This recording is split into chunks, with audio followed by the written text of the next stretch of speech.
you also taking perhaps the Rothman view here that something is better than nothing, even though this weekend announcement was quite literally light on details? Absolutely. And, full disclosure, I've known Andy for far too long, and he and I have a pretty similar outlook when it comes to the direction that Chinese policy is going to go. But I think what is very important, and we've been very consistent when we've talked to clients for the last 2 years, that the policy priority really has been on deleveraging and trying to move beyond, all of the debt-fueled focus that has gone on within the economy for the last 30 years. So moving beyond that and really stepping in with some form of fiscal stimulus is a break in the pattern. And yes, there are limited details, but ultimately it's the fact that the government at all levels is now communicating publicly that I think is the critical takeaway at this juncture.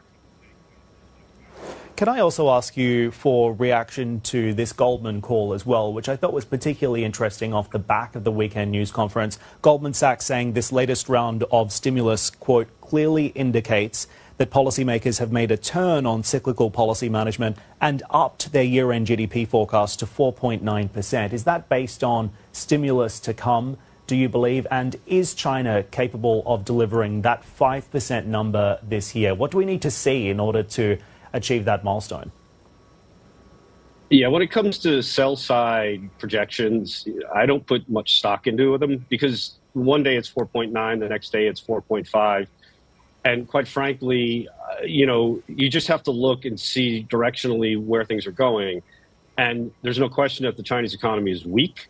But I think what is critical to keep in mind is that, as the saying goes, right, the truth lies somewhere in the middle. Meaning it's not as dire as I think the vast majority of media outlets have made it out to be. And there is movement to try and put a floor under the market, as I think the terms are being used these days. But 5%, I don't have a problem. I think it'll be hit.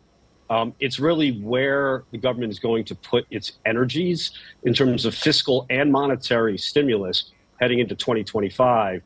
And we're just starting to begin to see the initial inklings of the plan for the coming year.